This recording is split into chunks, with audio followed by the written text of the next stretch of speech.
Hello and welcome back to the Unthinkable Tech Podcast, the pulse on technology shaping our future. I'm your host Anmol Satija, and today we are here to discuss a massive shift happening right before our eyes. I'm talking about the changing landscape of media. Where is the media industry headed next? So, think about it. How we consume news, entertainment, and knowledge today has completely transformed over the last few decades. Streaming platforms, AI driven recommendations, and the rise of podcasts like this one are changing the way content is created and discovered. But where does it all go from here? So, to answer these questions, we have Ahmad Saleem with us today.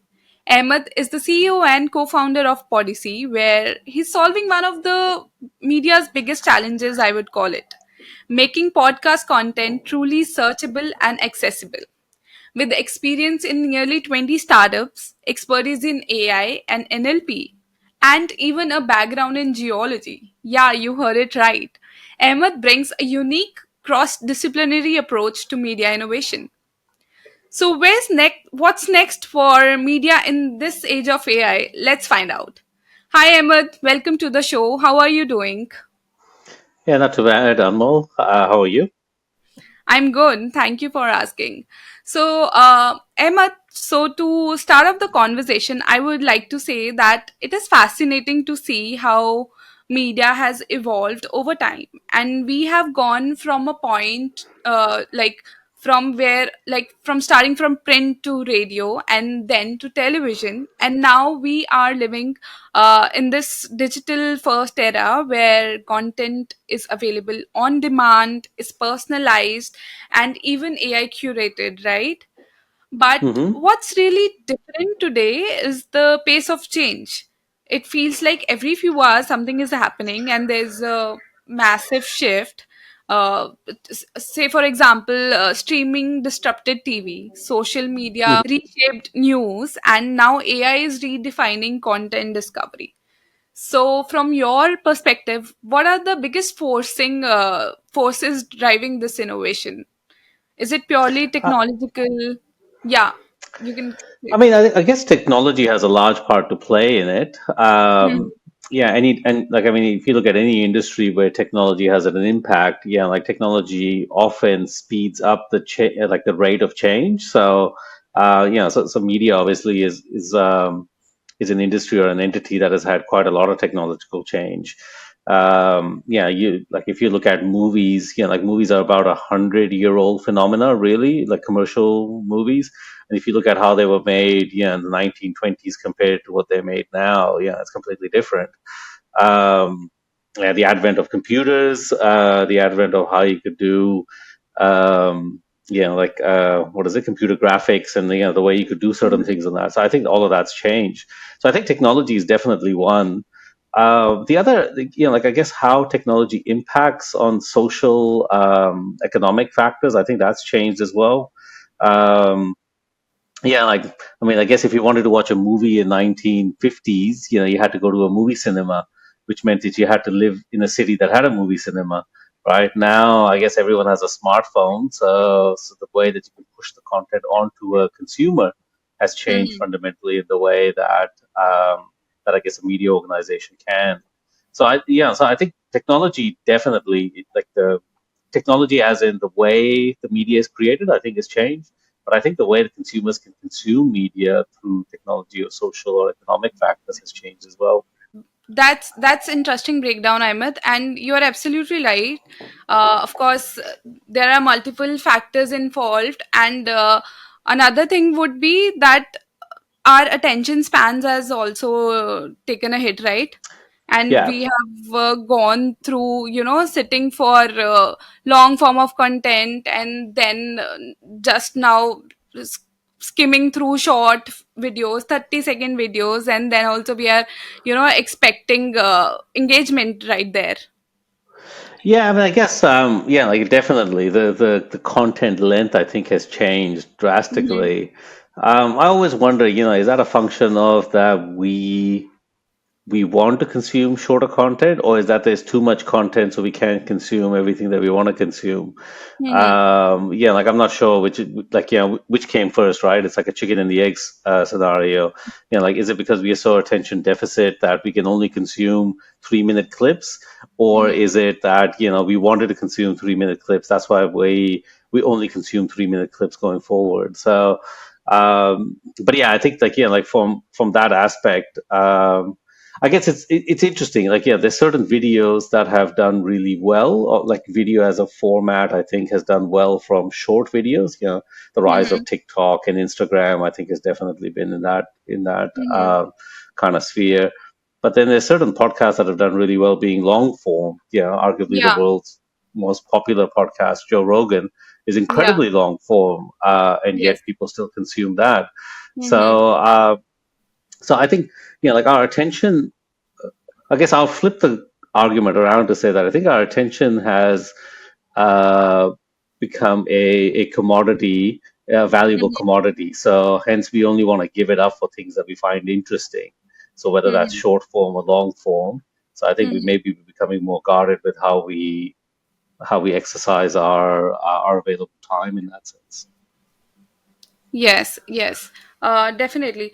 And and from here on, I would take the conversation forward in context to, we are also hearing a lot about audience fragmentation and, like you said, too much content, right? Hmm. So it feels like we are living in sort of a media bubble. So there's shift happening in our consumption patterns, right? So how, like, what's your take on that? I mean, yeah, I think audiences have become a lot more fragmented in the sense that I think that the change that I think has happened is that I think as Hmm. an audience you can go find the content you like and consume that, whereas previously I think you would have to consume content that was provided by mainstream media, and I think like to a large point mainstream media has kind of died Hmm. because mainstream media is trying to produce content for like the middle part of the bell curve, right, where most people sit. But that's not, I don't think, how audiences are consuming media anymore. I think audiences are finding the content that they like, and because there's so much content being produced, they can go and find that content wherever they want, on whatever media platform. So if you're, I don't know, if you're Hmm. a young person that wants to learn about, I don't know, gardening or something like that, or the history of I don't know, the royal family in Thailand or something like that, there is some content that you can find that someone's produced that you can go and attach yourself to. It's highly unlikely that Yes. mainstream media is ever going to produce content, like for that subject matter. So I think the audience Hmm. is fragmented because I think people have more choice about what content they want to consume, and hence Hmm. they go and find the content they want rather than mainstream media produce the content for kind of like the middle pack of consumers in that sense. Hmm. So, do you think that individual creators and even major media houses have less control over how their work reaches people? Like, that makes me wonder. Do you think the content ownership is losing relevance in an era where platforms like control distribution? Yeah, that's a good question. I mean, I guess content ownership. I'm not sure that content ownership is losing relevance. Mhm. I think the ability to maybe monetize content ownership, I think, is being largely controlled by platforms to some degree, Mhm. right? Mhm. I guess there used to be a world where you had content creators, you had distributors, and then you had and you had the consumer, right? So there was a kind of uh, three people, trifecta in that sense. You had creators, distributors, and consumers. Then I think that world changed because you had all these tech platforms come in, and then the tech platforms, like are now trying to find where they fit in that world. Like Mhm. largely they came in as they came to disrupt the distributors, right? Mhm. Like that, they effectively became the medium for distributing content. Yeah. Like YouTube is a classic example of that, right? They Yes. they came in. Like you could watch CNN or you could watch YouTube. YouTube is effectively a TV channel, except it's just online. So I don't think that it's not a huge leap of faith to go through that. So I think now, like, the key question is, what role are platforms going to play? Are they going to become the distributors, or are they going to become the content creators to some degree as well with the advent of Mhm. AI? And then, or does the platform become an agent for the consumers to consume content as well? Like, I guess that's kind of the interesting part that tech platforms have to play or figure out, I guess. Yes. Yeah, I would definitely agree to that, and it's a very actually interesting way to look at it. Maybe platforms haven't just disrupted distributions; they might have become some sort of distributors, right? So, Yeah, speaking of, yeah, you and I want to think say something? that's where maybe, yeah, Yeah. I mean, maybe that's where, to your question about ownership, yeah, like that's, I think, where the lines get kind of blurred a little bit, is Uh-huh. that, like the tech platforms are the ones that are kind of commercializing a lot of the content. So, Mm-hmm. so then does the platform really have ownership because they're commercializing it as well? Or does the content creator ultimately have ownership? I mean, right now, the content creator ultimately has ownership. They have copyright on whatever content they produce. Yes. But that doesn't mean anything if you can't distribute it commercially to some degree. Um, so I think it's interesting how, like, I guess this space is kind of going to play, and I think it also changes by media, right? Like if you make movies, like you're kind of limited in how you're going to distribute movies. Yes. Uh, right now, I mean, like maybe in the future, if YouTube becomes bigger or something like that, like there's people will probably Mhm. put feature length movies on there, and they'll probably make more money by putting them on YouTube than maybe doing a commercial release or something like that, right? Yes. Uh, And or I you guess could it's maybe, already happening. yeah, Some of them are already doing that. yeah, and like, like if you're a young filmmaker, you can make a movie and you can sell it to Netflix, and like a Netflix is essentially your movie theater now. Mm-hmm. But there's other formats like songs, I think, have gone completely differently, right? Where, like a lot of people use Spotify, but now actually more and more people probably use YouTube because they make more money out of YouTube, or they go do live Yes. music. Like I think Yes. if you arguably ask musicians now, they probably make more money, like personally, out of touring rather than putting it on streaming platforms. So I think, like there's always this change, I think, that happens in the type of media as well. So a tech platform might own one type of media, but it might lose the battle in another one along the way. Yes, definitely. So now I wanted to talk about the another big shift happening, that is the hot topic, generative AI. We are Hmm. seeing AI pump out articles, reports, and even investigate content at an insane pace. But that raises a huge question. So, how does this impact the value and credibility of well researched, human created content? And more importantly, how do we tell the difference between how high quality human researched work and AI generated material? I think the challenge is maybe the second part of your question is, how do we tell the difference between like good, well curated content and, I guess, I don't want to say bad, but say not well informed, like rapidly generated content. I think that's probably the problem that people face. I'm never one to believe that, like generative AI, like I don't think it's going to destroy the value or credibility of, like well researched good content. Mm-hmm. Like I guess I would say it like this, right? Like generative AI has the same ability to destroy well-generated content as the word processor or the typewriter did to well-published articles or, like news stories. Like it's a tool. I mean, people can use that tool to make their content better. Mm. And some people will use it for that, and some people will Yeah. use it to create garbage content. So I think what generative AI will do is will remove the lowest tier of content producers who are putting no effort into producing content. Like now that can be Mm. produced by anyone easily. So I think it's going to Yeah. get rid of that bottom level of the pyramid. I'm not sure it's going to really impact the top level of the pyramid, right? Mm-hmm. Like if you're like someone like Malcolm Gladwell, like like Malcolm, I don't know if you know the author. He's written a number of books. Like, and I find his books really fascinating because he researches these books for like Mm-hmm. years until he writes a book. right? Like, is generative AI gonna put Malcolm Gladwell out of business because, is it gonna do the 10 years of research that he can do and like pull different ideas and connect them together in an interesting way? Mm-hmm. No, I think you can make it faster for him to do it, but but Yeah. still, the value of Malcolm Gladwell will still be the value of Malcolm Gladwell. Yeah. So yeah, so I think that the first question in your like thing, like, is it gonna like destroy the value? I don't think so. Mm-hmm. The second question is, I think, more kind of pertinent is like, how do we differentiate the good content and the bad content? Mm-hmm. Um, my personal belief is that I don't think AI generated content, I don't think is that good yet. Like like, I think there'll be a time where it will become good, but I think, I don't know. My feeling is that I think you could always tell the human piece versus the machine piece, Mm-hmm. because we can't codify emotions into machines yet. And I think that's probably a fundamental part of human generated content.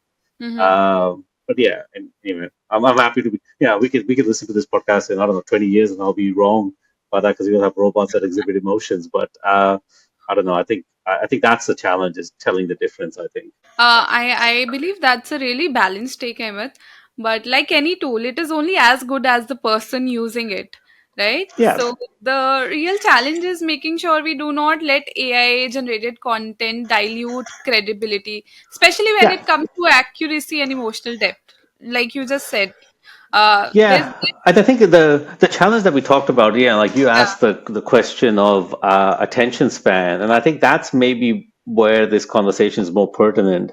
Yeah, like, Mm-hmm. if I'm only consuming 3 minutes of content a day, like, how like, what's my ability to figure out in that 3 minutes whether this content is like AI generated with very little curation behind it, or Mm-hmm. is it AI Mm-hmm. generated with a significant amount of human curation behind it?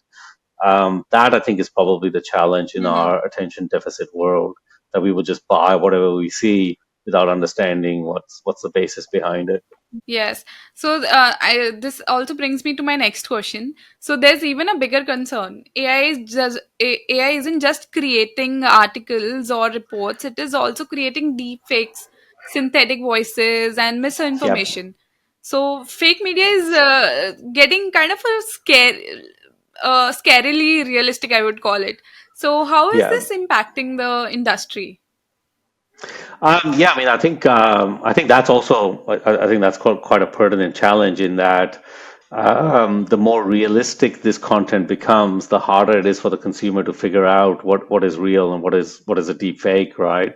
Um, and I think, I mean, Mm-hmm. I guess, like, this is, like, you always think that, like, when we create technology, um, like, I always, like, my view on technology always is that I think technology is a great democratization of ability, right? That's essentially where good technology impacts people. Um, Right.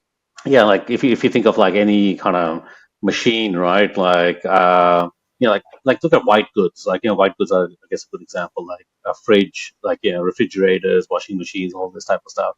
Like, what it's done is level the ability for people to do these really manual tasks, which are largely done by women, right? Like, it's Mm-hmm. allowed that great democratization, so that, like, essentially women and other people could get time back during the day. So what it did was actually democratize the ability for everyone not to waste a whole day washing clothes, or food prep or something like that. So I think that's always the Mm-hmm. greatest use of technology. So that's why I like the concept of AI generated content, because I think it's going to democratize the ability for people that maybe aren't great at research, aren't great at word processing or whatever, like, or Mm-hmm. like grammatically writing, like, certain pieces or things like that. It's Right. going to improve their ability to do it.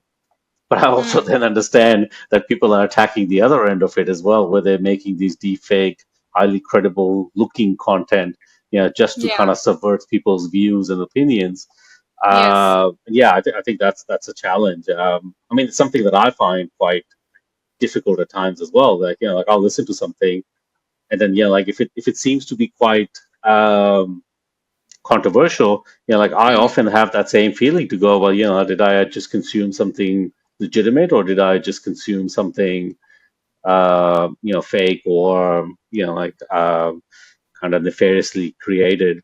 And I guess one of the things I think the volume that AI generated content creates, and I Yeah. think this is a challenge, is that often, like before, if someone created a deep fake, they couldn't create it at the scale to kind of throw people off. But now, like, you can proliferate so much deep fake content that I think it's hard to then, like, you'll hear the same content from multiple sources, and that adds credibility to it, but it's not. It's just artificially generated in that sense. Yes.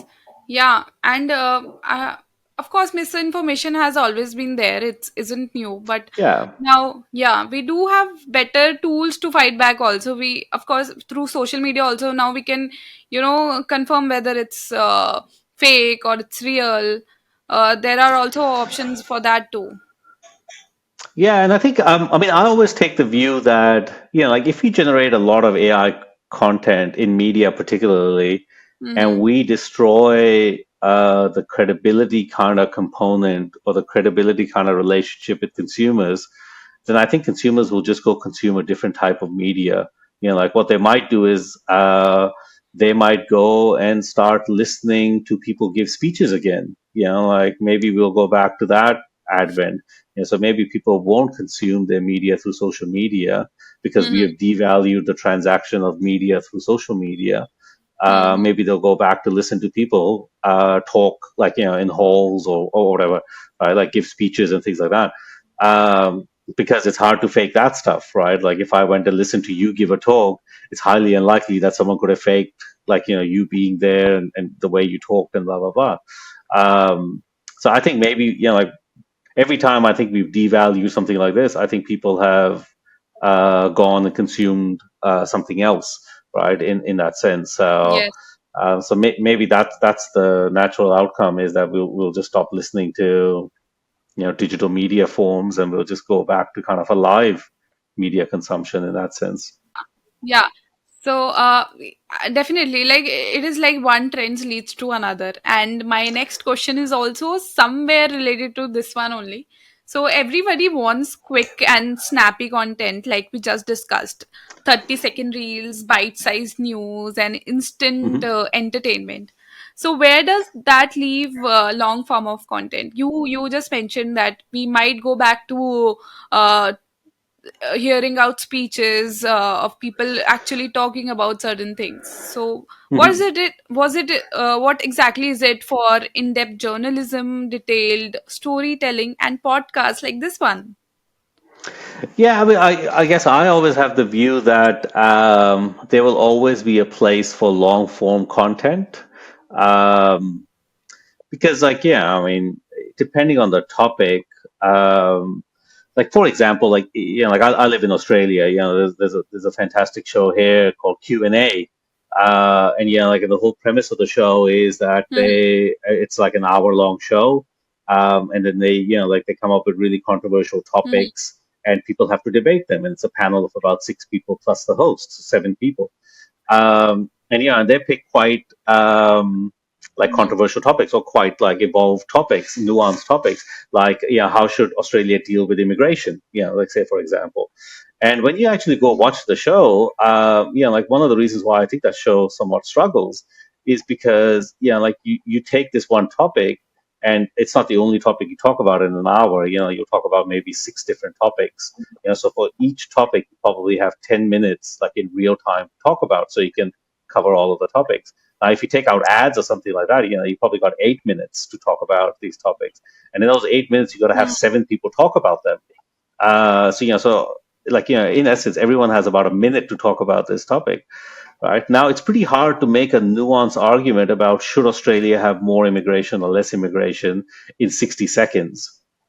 So that's why I think there'll always be a place for long form content, because sometimes it just takes a long time to answer a complicated question.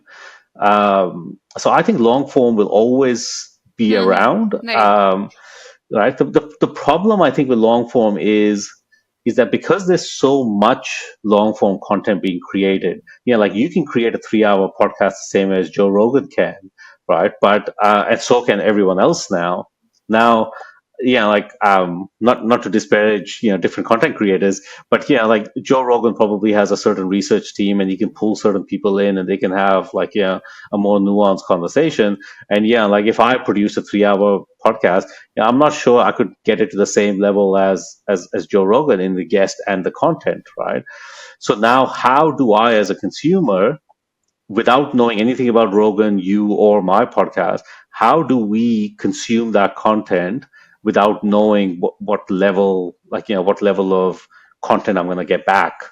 And so I think so. The problem with long form is that it's not the easiest to consume and figure out whether you like it or not, right? Like, like I couldn't, like if I had to listen to Mm-hmm. like 10 of Rogan's episodes, that's like 30 hours of content I have to listen to. And then at the end of that, I go, yeah, you know what? I hate the podcast, but I wasted 30 hours consuming it.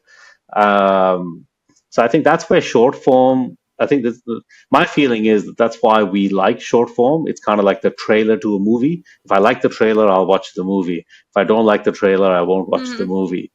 So I think maybe that's why short form is winning out, is because people go, I just want to, I'm happy to listen to you for 60 seconds. If I like what you're saying in that 60 seconds, I'll listen to you for an hour. But if I don't like what you're saying in 60 seconds, I'm going to move on to the next person along the line. And I think that's kind of the challenging relationship between short form and long form. Yes, definitely, and that makes so much sense, Ahmed. Uh, of course, there's so much noise around, and audiences are actively looking for sources that they enjoy and can trust. So, Yeah. I mean, but you can see with that in all of like, these shifts happening in, yeah. sorry, I was going to say, I mean, you can see this in things like, like movie consumption and things like that, right? There's like, there's like fantastic study done to show like, the number of movies created in different genres. Like, and if you look at over the last kind of 10 to 20 years, like the genres Yeah. that movies would fit into have exploded. And it's because there's just more ability for people to create movies that fit different genres. Mm-hmm. And that's just because like there's more consumption from that point. Whereas like if you go back to like the 60s or 70s, like you could kind of count on your hand the genres that each movie would fit in, because you kind of had a dominant movie studio like Hollywood. And I mean, you live in India and Bollywood, like, but there were very few genres that they would produce in that sense, right? Because like you had to kind of produce content that Mm-hmm. everyone in the movie theater would like. Now I think that relationship's different now. People can consume it on their Yes. phone if they want. So I think, yeah, that's changed in that sense. Yes, definitely, of course. But with all of these shifts happening in media consumptions, there's got to be some big challenges ahead. So, looking ahead, what are the biggest risks that media companies can face over the next 5 years, according to you? I mean, I think the biggest one they face is really around, like I guess the short attention span of consumers. Like you have to kind of create Mhm. content that is interesting enough in the short form, without being, I guess, too clickbaity in that sense. That like Mhm. I guess the biggest problem I find in short term, like a short form media, is how do you create a genuine relationship with your consumer, right? Like how do you create that trust relationship with them by giving them 30-second clips? Because if they're too Right. clickbaity, then someone else can create something that's even more clickbaity, and you can kind of move on to the next one, right? So I think people that have done really well on things like Instagram or TikTok, like they've really figured out that magic kind of relationship of how they can create short content that creates that trust relationship with consumers. Mhm. And then, like that once you have that trust Mhm. relationship, then I think you can do kind of really well with them. So I think that, like as a media company, I guess that's probably the toughest thing I find is, like if you're like Netflix, like, like how do you decide what content you want to fund? Like if before you had a million people and you could create, like a standard Hollywoodized kind of movie and all million people would consume it, that's an easy proposition to create content.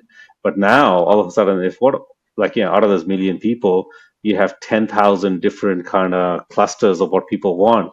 Like, are you going to create like 10,000 different types of media for them to Mm-hmm. consume? Like, and how are you going to allow people to find it? How are you going to allow people to kind of have that relationship, that kind of trust relationship with the creator? Mm-hmm. Um, like that's I think going to be really difficult in that sense.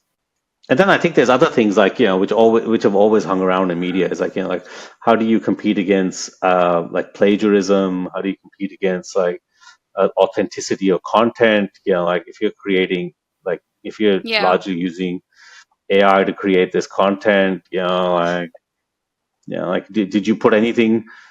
Like if you could use an AI generated thing, like if you can use Soda or something like that to create some content, uh, Sora, sorry, the OpenAI thing. Mm-hmm. Like why couldn't I just use it to create content as well? Like what differentiates your content from my content? Like what extra sauce do you put into your content that makes your content better than my content? So if everything's democratized where anyone can make content, how do you Yeah. actually make truly original Definitely. content in that sense? Yeah, very very interesting breakdown, Ahmed, and I would definitely agree that media companies aren't just competing with each other anymore. They are competing with short attention spans and endless scroll of content, I would say. So now Yeah. I would like Oh, to sorry. come to my One other thing I wanted yeah. to say in that is that like the like what a media company is, I think has changed as well, right? Like it's hard to qualify. Like like look at Netflix. Like Netflix, it was a like essentially a movie rental company. Like then it became a streaming company. Now it's its own movie studio, really. Like arguably, it's actually one of the Hmm. biggest funders of truly original content. And so so is that a media company? Is Twitter a media company? Is Instagram a media company? Like probably. There's probably if you took the definition that a media company is someone that pulls in advertisers so they can advertise on media, then things like Instagram and TikTok are actually media companies. Like they will probably rival like Fox News and stuff like that in the advertising dollars that they actually transact through. So what's the future definition of a media company in that sense as well? So I think like all of that stuff has really changed, I think. Yeah, yeah, yes, definitely. Uh, it has changed, and we always see something new happening around us. So, coming to my last question, and very excited for this one. So, we have talked about the challenges, and but what about the opportunities? So, looking ahead, what excites you the most about the future of media? I mean, I think we touched on this before, right? I think that the biggest use of technology is that it democratizes ability to many people. I think that the coolest thing about media in the future is that because we have through technology, like really democratize the ability for people to create content, that we're going to get a lot of interesting content created by people. Like you don't necessarily need to be a like a filmmaker that has gone that lives in California and has connections to like movie studios or things like that, or in India, right? Like you don't have to be a person that has connections into the Bollywood movie space to create content, to create movies. Like now, the iPhone 16 creates like movie grade kind of movies just through a smartphone.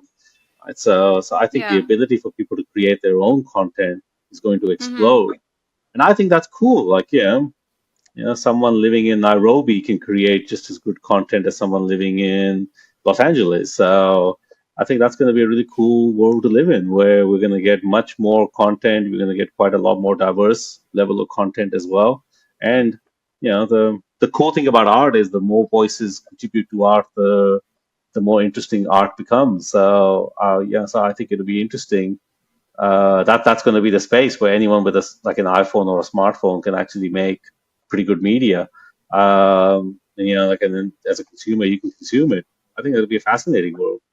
Yeah, definitely, Ahmed, and I think that you have given a lot to think about, and we have covered so much in this conversation. The conversation has been absolutely insightful, from covering how short form content is shaping media consumption to the impact of, say, AI driven misinformation, and Hmm. the evolving balance between creators and platforms. So we have covered it all, and the way audiences, I would say, consume, engage, and trust content is, of course, shifting rapidly.